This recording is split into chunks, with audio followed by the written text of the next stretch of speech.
নমস্কাৰ মই অজয় ফুকনে সমূহ নাট্যপ্ৰেমী ৰাইজক শ্ৰদ্ধা জ্ঞাপন কৰিছো আৰু আপোনালোকৰ বাবে সুখবৰ বৃহত্তৰ সামগুৰি যুৱ সমাজৰ সাহায্যাৰ্থে সামগুৰি হাইস্কুল খেলপথাৰত 3-4-5 এপ্ৰিল তাৰিখত আহি আছে বৃন্দাবন থিয়েটাৰৰ মঞ্চত মস্তান তপন দাসৰ অনবদ্য অভিনয়েৰে তপন দাসৰ দুৰান্ত অভিনয়েৰে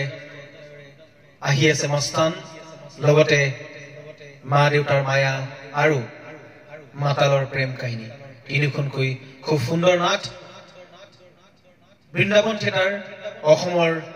আগশাৰী নাট্য দলৰ এক অন্যতম নাট্যগোষ্ঠী আপোনালোকে 3-4-5 এপ্ৰিলত আহক বৃন্দাবন থিয়েটাৰৰ মঞ্চত এই বৰ্ষৰ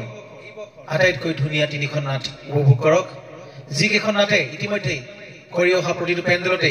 দৰ্শকৰ বিপুল সমাদৰ লাভ কৰিছে আৰু সেইকেইখন নাটকেই হ'ল মস্তান বৃন্দাবন থিয়েটাৰৰ মঞ্চত মস্তান মা দেউতাৰ মায়া আৰু মাতালৰ প্ৰেম কাহিনী তিনিখনেই নাট জনপ্ৰিয় নাট্যকাৰ অভিজিৎ ভট্টাচাৰ্যৰ হয় লগতে মই তিনিখন নাটতে সংগীত কৰিছো নিশ্চয় আপোনালোকে ভাল পাব আৰু আপোনালোক সকলোকে নাট্য মঞ্চত লগ পোৱাৰ আশাৰে ধন্যবাদ জয় নটৰাজ